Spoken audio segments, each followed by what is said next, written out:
Since the founding of America, there has been a consistent pattern with presidential candidates that would become president in a year ending with 7, only to stop being president in a year ending with 1, either from losing their re-election bid, choosing to only serve one term, or even getting assassinated. For this video, I will be going over every single time in US history this has happened. This first occurred in the election of 1796 with John Adams, who became the second president of the United States. This election in particular was interesting because Federalist John Adams became president, but also his opponent, Democratic Republican Thomas Jefferson, became his vice president. This was due to how elections worked back then, where the first place winner would become the president and the second place winner would become the vice president. In the next election in 1800, despite being president and vice president together, Adams and Jefferson had a rematch, and Adams lost to both Jefferson and Burr. The House of Representatives ultimately decided Jefferson would become president, and thus Adams concluded his tenure as president in March 1801. This marks the first of this ongoing trend. Next, we have the election of 1836. When then Vice President Martin Van Buren became the 8th President of the United States. Van Buren's victory was definitely due to him riding the coattails of then President Andrew Jackson. But unlike Andrew Jackson, Martin Van Buren was not very popular during his presidency, and as a result, he lost his re-election bid in 1840 to William Henry Harrison, who was one of the Whigs that ran in the previous election and lost, and therefore finished his term in March 1841. This marks the second time this would happen to an American president. 20 years later, Democratic candidate James Buchanan won the election of 1856, becoming the 15th president of the United States. Unlike the previous two presidents, Buchanan did not run for re-election. As in his inaugural address, he stated he only wanted to serve one term. His reasons consisted of his age. He was 65, soon to be 66 when he was inaugurated, and he didn't want to be consumed by power and use the presidency for political or personal gain. For all the faults of Buchanan's presidency, I will give him credit for this at least. His presidency ended in March 1861, making this the third time that this has happened.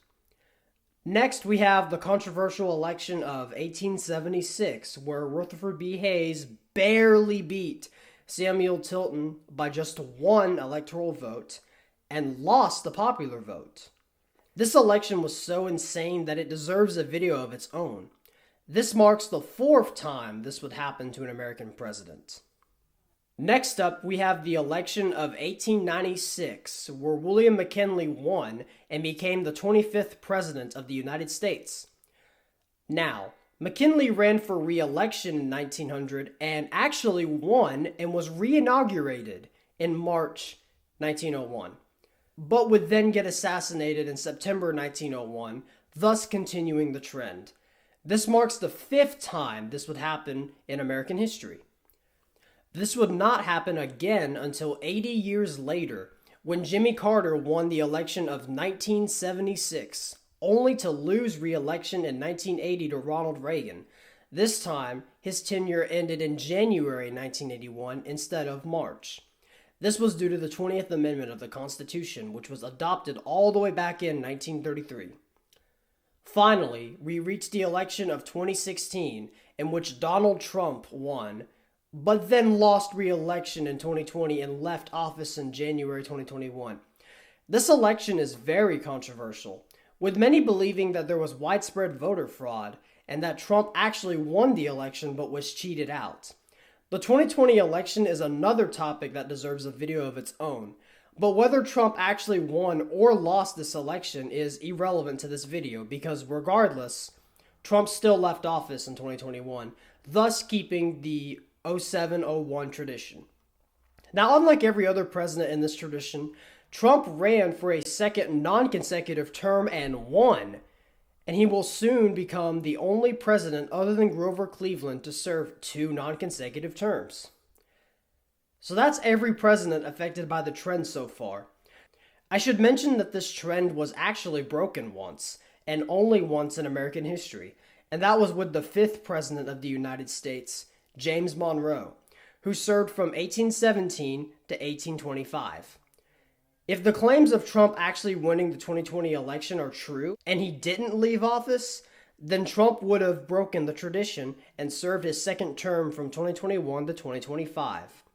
But as it stands, James Monroe is the only outlier in this tradition. I guess the question is, who will become president in 2037? And will they leave office in 2041? Or will they break the tradition and serve until 2045? I guess only time will tell. If you enjoyed this video, please like it and subscribe to the channel. Thanks for watching, and God bless America.